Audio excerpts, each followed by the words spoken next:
하나님은 예수님께 그리스도라는 직분을 주셨습니다. 그래서 우리는 예수 그리스도라고 그렇게 부릅니다.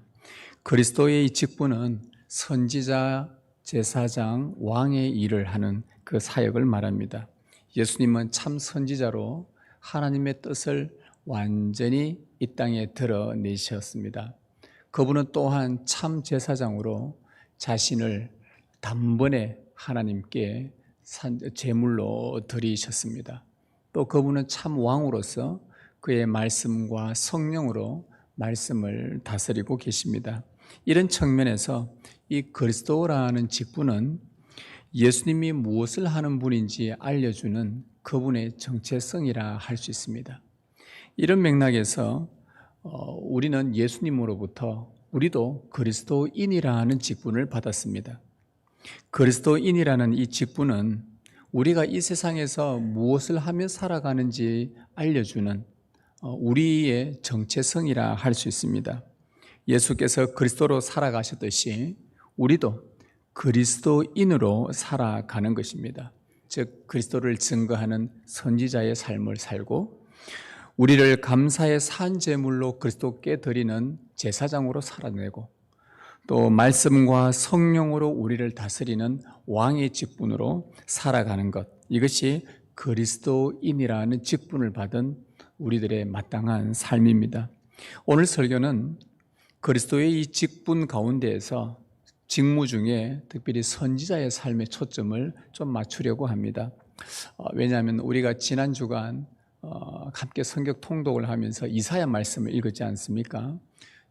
이번 주도 이사야 말씀을 통독하게 되고 이제 앞으로 말라기까지 계속 선지서를 읽어가게 될 것인데, 그러면서 오늘 이사야 말씀을 통해 그리스도인의 삶, 특히 그 중에서 이 선지자의 삶, 우리는 그리스도인으로서 선지자적 삶을 살아야 되는데, 특별히 오늘 읽은 이 6장은 이사야가 선지자로 부름받은 자로서 살아가야 될 그의 아주 중요한 내용들을 우리에게 제시를 해줍니다. 그래서 우리가 그리스도인 선지자로 살아가는 오늘 우리에게 아주 이 말씀은 중요한 방향을 제시를 해줄 수 있기 때문에 오늘 이 말씀을 통해서 우리가 그리스도인, 특히 그 중에서 이 땅에서 선지자로서의 삶을 어떻게 살아가야 하는가 라는 이 부분에 대해서 함께 말씀을 나누도록 하겠습니다.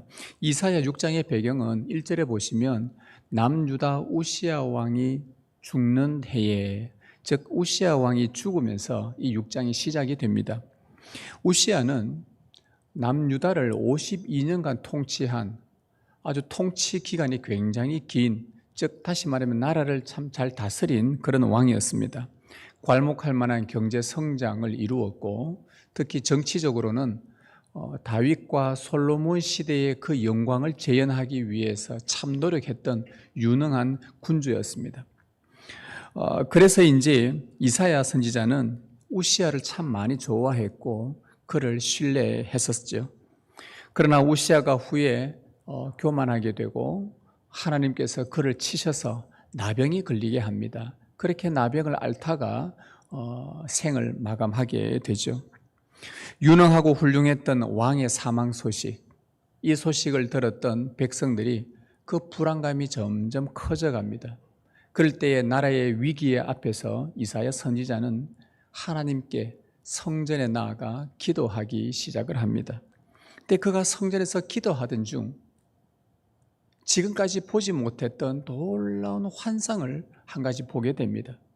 너무나도 그 환상이 뚜렷하고 또 그 환상이 자신을 너무 압도를 해서 말로 설명할 수 없을 만큼 정말 휘황찬란한 하나님의 그 위엄 앞에 그가 딱 서게 되죠.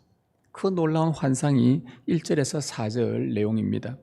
우시야 왕이 죽던 해에 내가 본즉 주께서 높이 들린 보좌에 앉으셨는데 그의 옷자락은 성전에 가득하였고 스랍들 즉 천사들이 모시고 섰는데 각기 6날개가 있어 그 둘로는 자기 얼굴을 가리었고 둘로는 자기의 발을 가리었고 그 둘로는 날며 서로 불러 이르되 거룩하다 거룩하다 거룩하다 만군의 여호와여 그의 영광이 온 땅에 충만하도다 하더라. 이같이 화답하는 자의 소리로 말미암아 문지방의 터가 요동하며 성전의 연기가 충만한지라. 신뢰했던 왕의 사망으로 근심하며 기도하던 이사야 앞에 여호와가 나타나신 것입니다. 그가 신뢰하고 참 좋아했던 우시야 왕, 이제 이 왕이 죽었으니 나라가 어떻게 될까? 그 다음 왕은 제대로 설 수 있을까? 바르게 정치할까? 막 여러 가지로 긴 세월 동안 한 나라를 다스렸기 때문에 거기에 대해서 늘 참 마음에 아쉬운 마음, 안타까운 마음으로 기도하는데 그의 앞에 우시야와는 비교할 수 없는, 우시야 앞에 이사야가 자주 들락달락 했단 말이죠. 우시야를 볼 때 그냥 왕으로서 존귀함을 보았지만 그렇다고 이곳에서 지금 성전에서 하나님을 보는 만큼 그렇게 위대하지는 않았던 것입니다. 우시야와 견줄 수 없는 만군의 여호와, 모든 군대의 하나님, 정치와 경제와 군사의 절대 주권자 여호와 하나님께서 그의 앞에 왕으로 나타나신 것입니다. 그래서 이사야가 이런 고백을 해요. 내가 왕을 배웠음이로다. 이 성전에서 참된 왕을 보게 된 것입니다. 특별히 그에게 나타난 하나님은 어떤 왕의 모습이냐? 거룩한 영광으로 둘러싸인 그 왕의 모습으로 하나님이 나타나셨어요. 하나님의 거룩이 너무 빛나고 영광스러워서 하나님을 모시는 천사들도 하나님을 볼 수가 없어서 날개로 두 눈을 가립니다. 그리고는 그들의 입으로 할 수 있는 것은 찬송밖에 없었습니다. 거룩하다, 거룩하다, 거룩하다, 만군의 여호와여, 온 땅에 그의 영광이 충만하도다. 이 노래가 온 성전에 천사들의 소리가 울려 퍼지게 됩니다. 그 찬양 소리가 얼마나 컸던지, 오늘 우리 찬양 때도 소리가 마지막에 아멘 하면서 막 크게 불렀지 않습니까? 이 천사들의 소리가 거룩하다, 거룩하다, 거룩하다 소리가 얼마나 크게 울려 퍼졌는지 성전의 문지방이 요동했다고 합니다. 오늘 말씀 보니까 성전이 흔들렸어요. 얼마나 그 소리가 컸던지. 그래서 이사야가 그 자리에서 쓰러집니다. 땅이 흔들려 버리니까 그 찬송 소리에. 이사야는 하나님의 거룩한 영광에 숨을 쉬지 못할 정도로 그분의 영광에 압도를 당하고 말죠. 겨우 입술을 떼어 오늘 말씀해 보면 세 마디 말을 겨우 합니다. 그 영광에 압도되어서 말도 할 수 없는 딱 세 마디를 합니다. 5절과 8절과 11절에 나오는데요. 그런데 이 세 마디 말이 오늘 설교의 3대지 설교가 됩니다. 이 이사야의 이 세 번의 말이 결국 오늘 우리의 고백이어야 되고, 또 오늘 우리가 이 땅에서 그리스도인 선지자로 살아가는데 아주 핵심되는 말씀이 되는 것입니다. 오늘 그 말씀들을 한번 살펴보려고 합니다. 그가 첫 번째 했던 말은 5절입니다.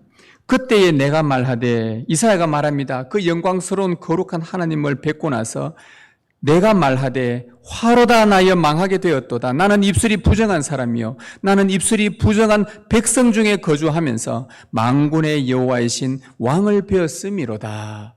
이사야가 했던 첫 번째 말, 응답, 대답이었습니다.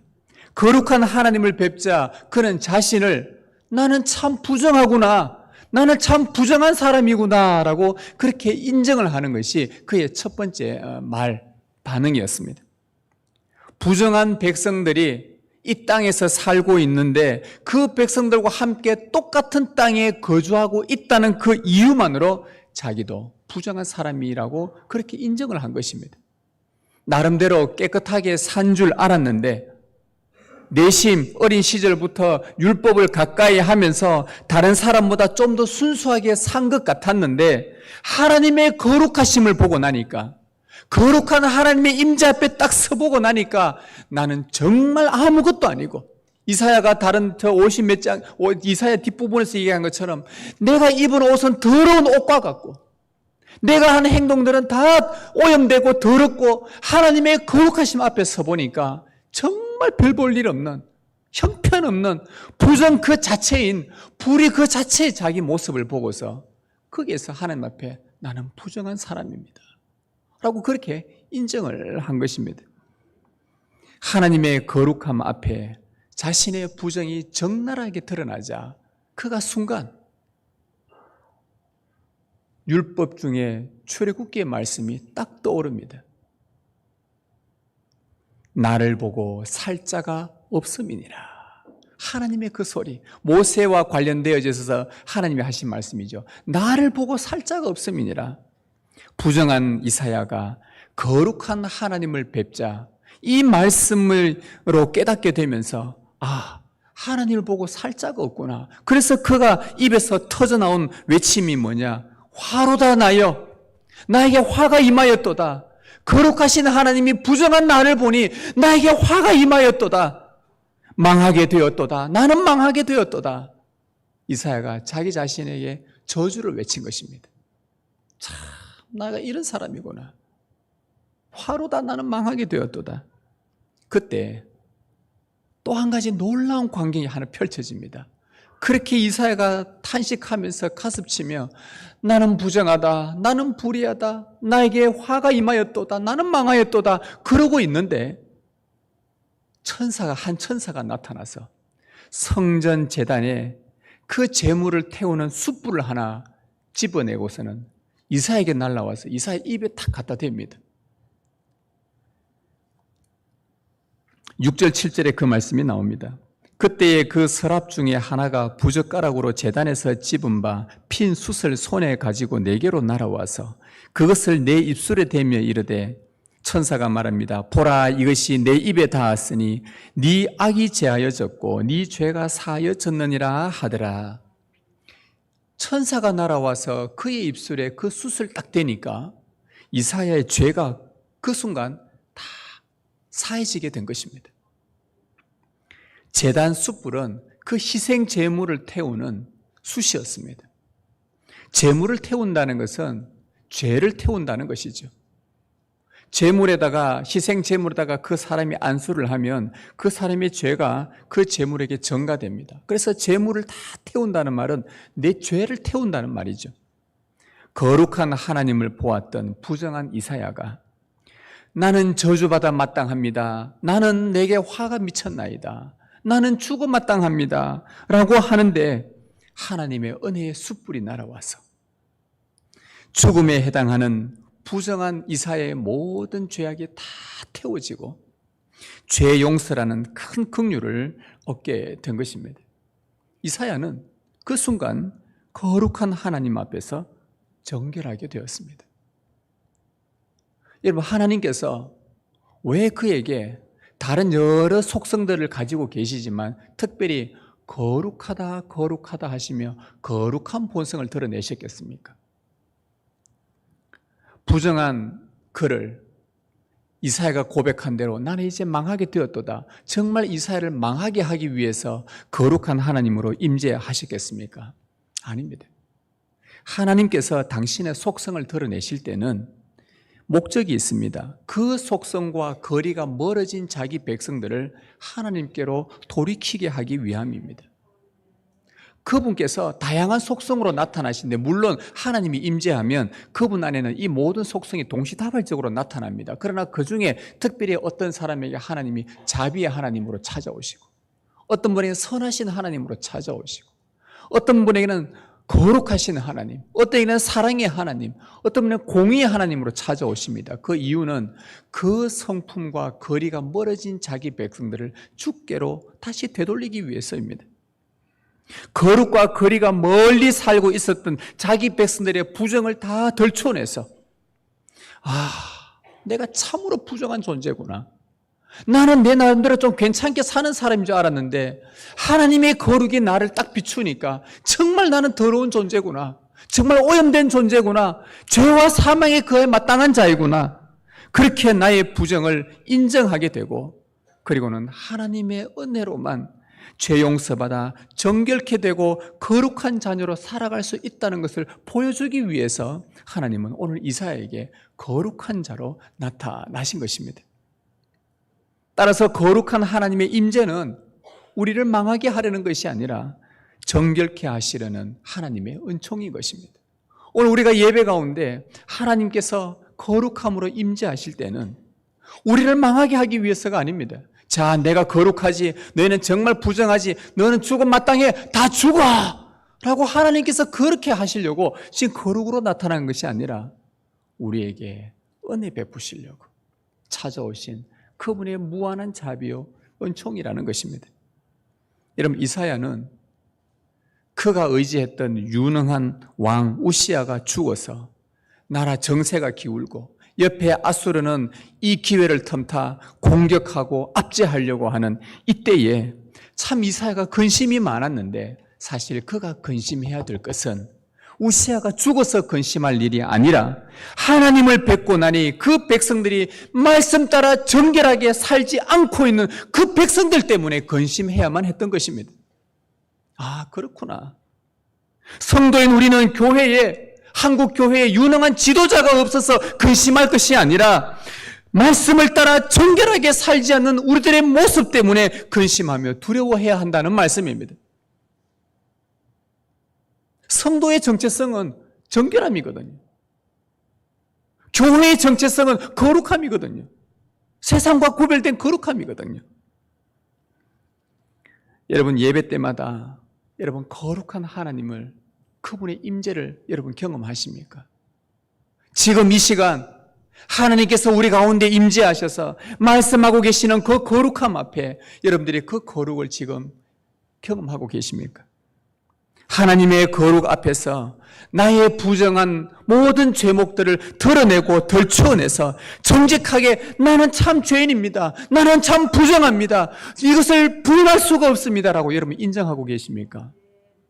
성령의 불로 우리 죄가 태워지고 여러분이 용서받고 정결케 되셨습니까? 이 고백과 은혜가 날마다 나에게 필요합니다. 주님, 나는 날마다 부정한 자요, 날마다 하나님의 은혜의 숯불이 나에게 찾아와 내 입술을 대고 내 마음을 지지고 내 생각을 지져서 내가 정결케 되어야만 합니다라고, 이것이 필요하다고 강렬하고 절실하게 우리가 깨닫고 있냐 이 말이죠. 만일 그렇게 깨닫고 있다면 여러분은 그리스도인임을 확신하시길 바랍니다. 그렇다고 한다면 여러분 그리스도인인 것입니다. 우리는 예수님의 은혜로 그리스도인이라는 직분을 받았습니다. 이사야가 선지자로 세워지기 위해서 첫 번째 그의 말을 통해 정결하게 되는 그 은혜가 먼저 있었듯이 우리가 그리스도인으로서 그 삶을 살아가기 위해서는 먼저 정결케 되는 하나님의 은혜가 있어야만 합니다. 하나님의 거룩한 임재를 열망하도록 여러분 기도하십시오. 영적 감각이 무뎌져서 이 영혼이 하나님의 거룩한 속성을 볼 수 있는 눈을 열어달라고 여러분 기도하셔야 합니다. 그리고 말씀과 거리가 먼 나의 부정한 삶을 입술로 계속 끄집어내며 고백하며 저주받아 마땅한 자임을 정직하게 인정하셔야 합니다. 그럴 때에 태우시는 성령의 숯불이 여러분을 찾아오고 여러분의 전 인격을 성령의 은혜로 정결하게 하실 것입니다. 그러면 여러분 마음에 큰 기쁨이 찾아옵니다. 말할 수 없는 기쁨입니다. 세상에 다른 것, 내가 좋아할 만한 것, 성취한 것보다 훨씬 더 비교할 수 없는 기쁨이 반드시 찾아오게 됩니다. 그리스도인으로 살아갈 수 있다는 그 출발점에서는 자신감이 여러분 마음에서부터 생기게 될 것입니다. 이것이 이사야가 첫 번째 했던 말, 그 말을 통해 정결케 하시는 그 하나님의 은혜를 우리는 보게 됩니다. 두 번째 이사야가 했던 말은 8절입니다. 내가 또 주의 목소리를 들으니 주께서 이르시되 내가 누구를 보내면 누가 우리를 위하여 갈꼬 하시니 그때에 내가 이르되, 이사야가 두 번째 하는 말입니다. 내가 여기 있나이다 나를 보내소서. 내가 여기 있나이다 나를 보내소서. 하나님의 부르심에 나를 보내달라는 이사야의 대답이었습니다. 여러분, 이사야는 지금 자기 백성을 향하여 안타까워하시는 하나님 아버지의 그 목소리를 듣게 됩니다. 그 당시에 하나님의 백성들은 안식일과 절기가 되면 어김없이 성전에 와서 예배하고 많은 짐승을 희생 제물로 바치면서 제사 드렸지만 그들이 그 예배 끝나고 돌아서서 그들의 일상의 삶에서는 말씀과 상관없이 불의를 행하며 살았습니다. 그들의 이중적인 삶에 하나님은 너무나도 탄식하셨습니다. 그의 이중적인 그런 탄식의 삶이 이사야 1장 2절 4절에 나오는데요. 자, 같이 한번 읽어보겠습니다. 시작. 내가 자식을 양육하였거늘 그들이 나를 거역하였도다. 소는 그 임자를 알고 나귀는 그 주인의 구유를 알건만은 이스라엘은 알지 못하고 나의 백성은 깨닫지 못하는도다. 그들은 여호와를 버리며 이스라엘의 거룩하신 이를 만홀히 여겨 멀리하고 물러갔도다. 하나님의 백성이 그 부패와 허물의 정도가 얼마나 심각했으며 이사야는 이사야서를 기록하는 첫 장부터, 그것도 처음부터 시작하자마자 그 자녀들의 불의를 고발합니다. 소는 그 임자를 알고 나귀도 그 주인을 아는데 왜 내 백성은 나를 알지도 못하고 깨닫지도 못하느냐. 그 하나님의 탄식을 이사야가 기록을 합니다. 그러나 그 부패한 백성들은 아버지의 탄식 소리를 듣지를 못합니다. 깨닫지를 못합니다. 소리는 뭔가 웅웅웅웅 들리는데 그 아버지의 뜻이 무엇인지 전혀 감을 잡지를 못하고 있습니다. 그들의 이중적인 삶이 하나님을 만홀히 여겼기 때문에, 하나님을 업신 여겼기 때문에. 여러분, 하나님을 만홀히 여긴다는 말은, 하나님을 업신 여긴다는 말은 하나님의 말씀을 소중하게 여기지 않고 말씀은 들으나 그냥 내 갈 길 내가 적당하게 타협하면서 내 삶 살아간다는 말입니다.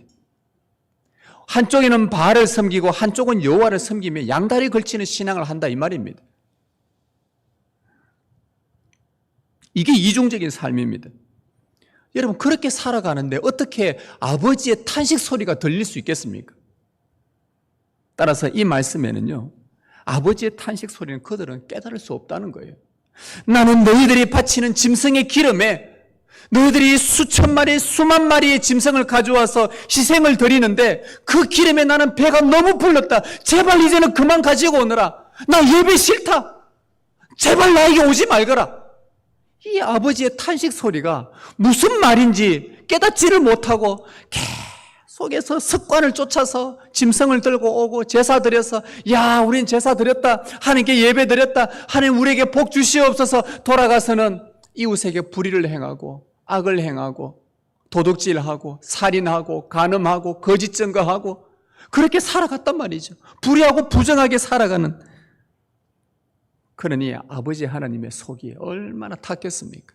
내 자녀가 저러고 있으니, 내 백성이 저러고 있으니 얼마나 속이 아팠겠어요. 그러나 그들은 듣지 못합니다. 여러분, 자기 백성을 향한 하나님 아버지의 탄식 소리는요, 아무나 듣는 게 아닙니다. 누가 들을 수 있는 줄 아십니까? 하나님의 이 탄식하는 소리 여러분 들리십니까? 하나님께서 부정한 자기 백성들을 향하여 아파하시는 그 소리가 여러분 혹시 들리십니까? 이번 한 주간 동안 많이 들으셨습니까? 여러분, 아무에게나 들리지 않아요. 누구에게 들리는 줄 아십니까? 성령의 숯불로 죄 용서받고 정결케 된 자들에게는 그 아버지의 탄식 소리가 들리는 거예요. 하나님께서 왜 이사야를 정결케 하시는지 먼저 정결케 하신 이유가 뭐냐면은 바로 이 아버지의 그 아픈 마음을 깨달을 수 있도록 하기 위해서입니다. 그 소리를 들을 수 있도록 하기 위해서입니다.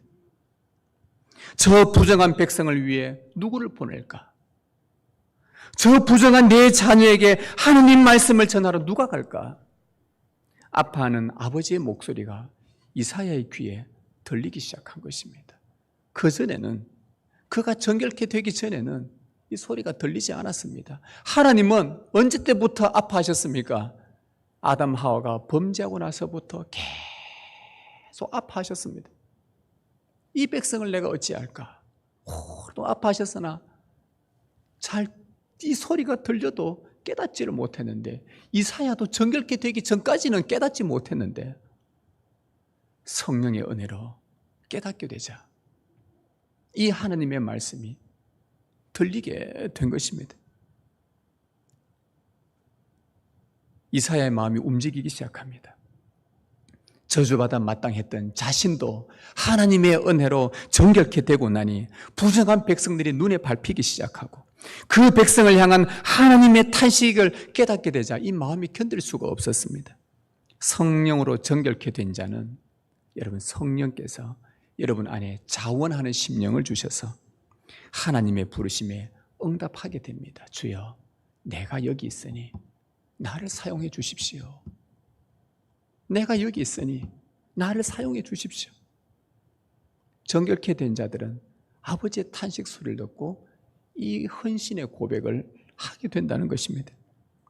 여러분, 우리는 예수님의 은혜로 그리스도인이라는 직분을 받았습니다. 그리스도인은 선지자 이사야처럼 하나님의 탄식을 들을 수 있도록 성령께서 우리의 귀를 여시고 우리의 마음을 여시고 우리의 헌신의 입술을 여십니다. 여러분, 그리스도의 피로 정결케 되셨습니까? 그리스도의 피로 의롭게 되셨습니까? 그렇다면 여러분은 선지자의 마음을 갖게 될 것입니다.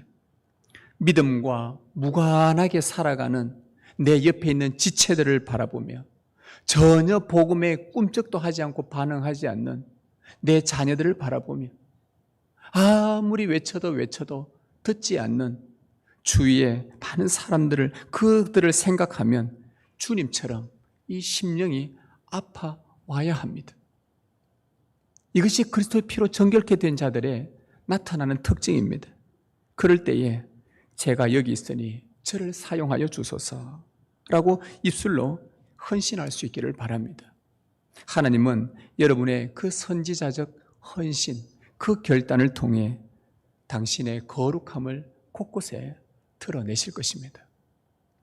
그리고 마지막으로 이사야가 했던 말은 11절에 나옵니다. 내가 이르되 주여 어느 때까지니까? 어느 때까지니까? 이사야가 세 번째 했던 말입니다. 어느 때까지니까? 이사야는 부정한 백성에게 하나님의 뜻을 전하라고 보냄을 받았습니다. 그러나 백성들은 완악하여서 이사야의 말을 듣지 않았습니다. 이사야가 말씀을 전하면 전할수록 그들의 마음은 점점 더 강팍해졌습니다. 더 돌같이 딱딱해졌습니다. 완고해졌습니다. 여러분, 하나님의 부르심에 내가 헌신하기로 작정하고 말씀을 외치며 복음을 설교했는데 사람들이 잘 듣지 않는다. 사람들이 관심이 없다. 여전히 돌 같은 마음에다가 마침 벽에다가 막 말하는 것 같다. 그런 마음이 자꾸 들고 그 마음이 점점 사람들이 막 강팍해지면요, 그 전하는 자들은 크게 낙심을 하게 됩니다. 큰 낙심에 빠지게 돼요. 제가 아는 선교사님이 제가 1997년도에 말레이시아, 저 북말레이시아 쪽에 밀림 쪽에 한번 간 적이 있었는데 거기서 만난 선교사님인데 그분이요, 그때 당시 97년도에 그곳에 온 지 17년째였습니다. 그러니까 제가 17년 정도 되셨으면 이제 뭐 이쪽에 환하겠습니다. 아이고 이 무슬림들이 참 아무리 완악하고 이 벽이 두텁다 하지만 17년 정도 사역하셨으면 하니까 그분이 하신 말씀 뭔 줄 압니까? 그런데 제보고 제가 그때 전도사였거든요. 전도사님 한 사람도 안 돌아옵니다. 야, 제가 그 말에 굉장히 놀랐습니다. 17년인데 무슬림들이 그렇게 대단합니까? 왔다가 뭐 좀 얻어먹고 조금 있을 듯 하지만은 또 가버리고 17년. 그래서 그 선교사님이 이런 기도를 했대요. 하나님, 이제 저는 소명이 다 한 것 같습니다. 저를 그냥 한국으로 좀 귀국시켜 주십시오. 이제 더 이상 저는 이제 이걸로 이제 끝내겠습니다. 마침 그 타이밍 때 저희 선교팀이, 단기팀이 들어간 거예요. 그래서 그때 그분이 그러는 가운데에 기도하고 있는데 그분이 하나님으로부터 어떤 말씀을 들었다는 거예요. 무슨 말씀 들었냐? 하나님이 이렇게 말씀하더래요. 자기 보고, 얘야, 나를 위해서 계속 있어주면 안 되겠나?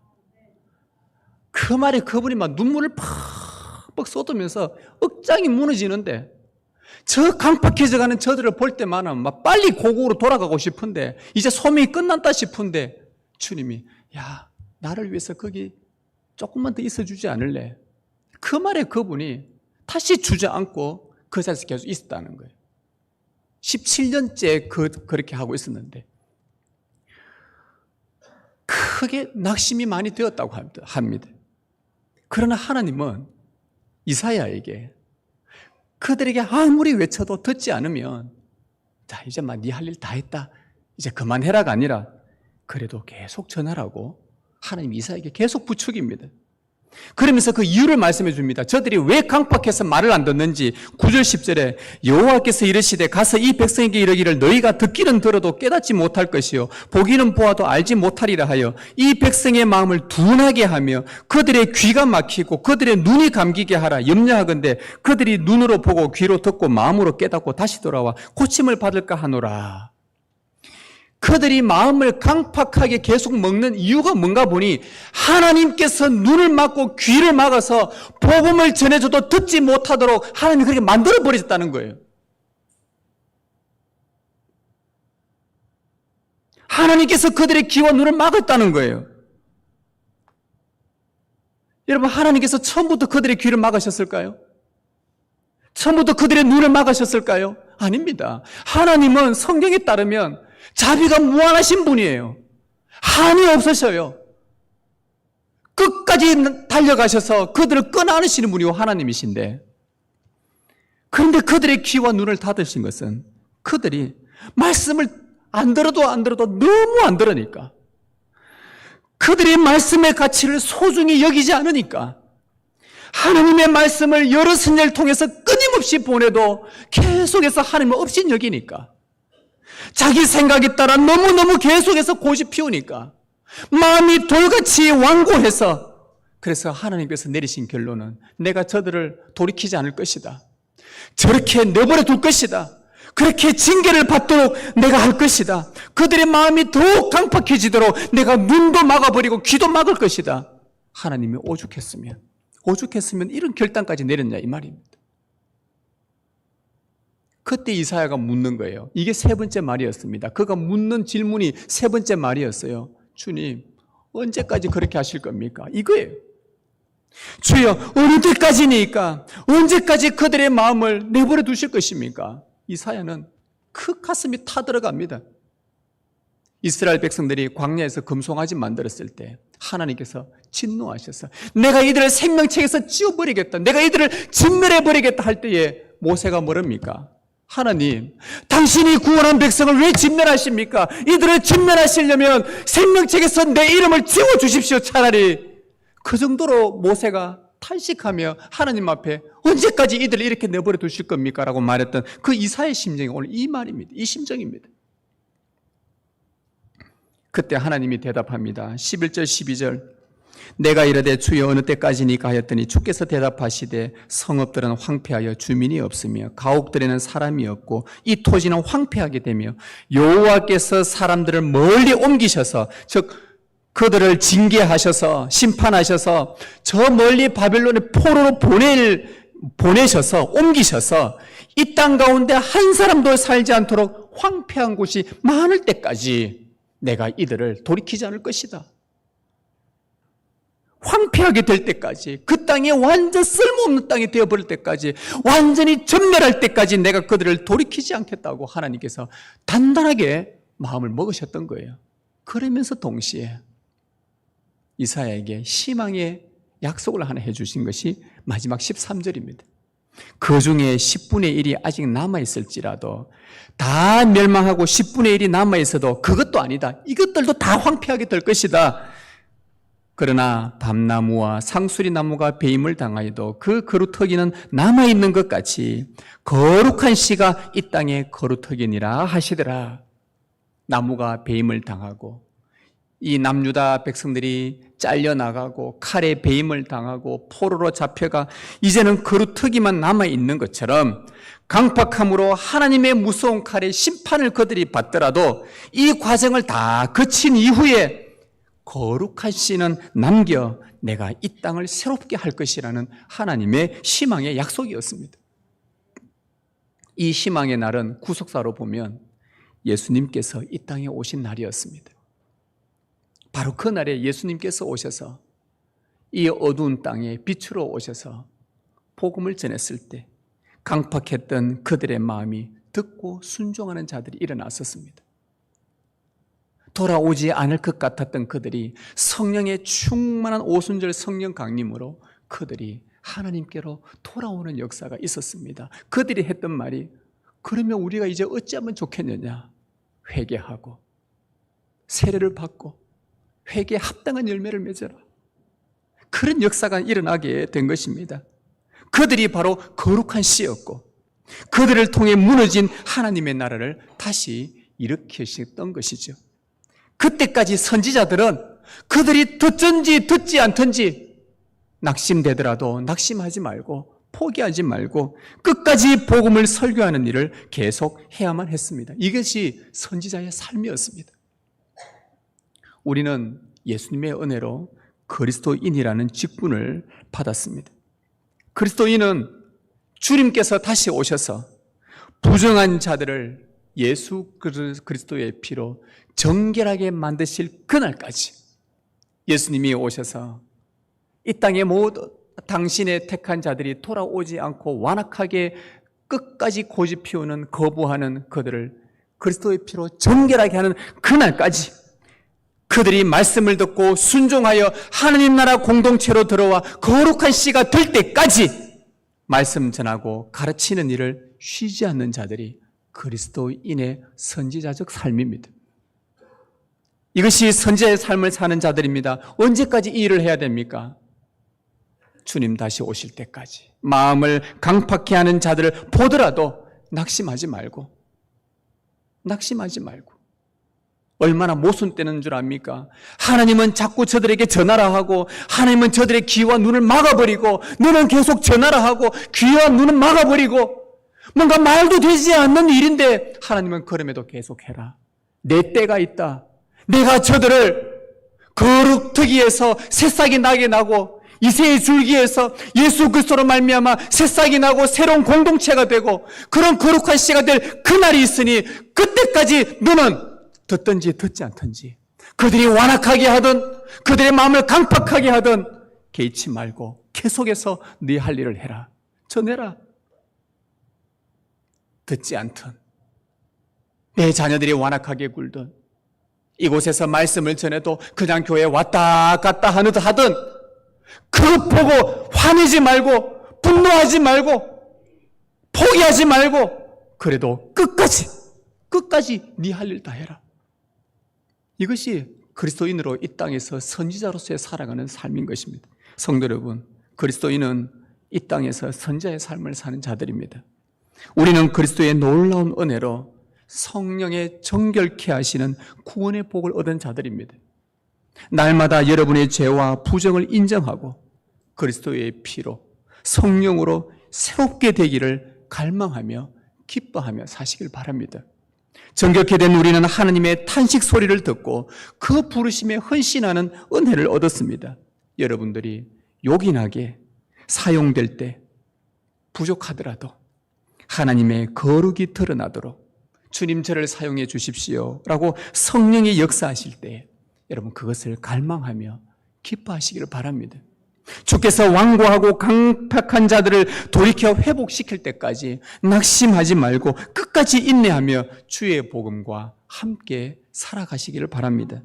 거룩한 씨로 말미암아 풍성한 하나님의 그 아름다운 공동체를 보게 될 것입니다. 혹 우리 세대에 이 열매를 보지 못한다면 다음 세대들이 보게 될 것입니다. 그를 위해서 우리는 끊임없이 씨를 뿌려야 하겠습니다. 이 날이 속히 오기를 소망하십시다.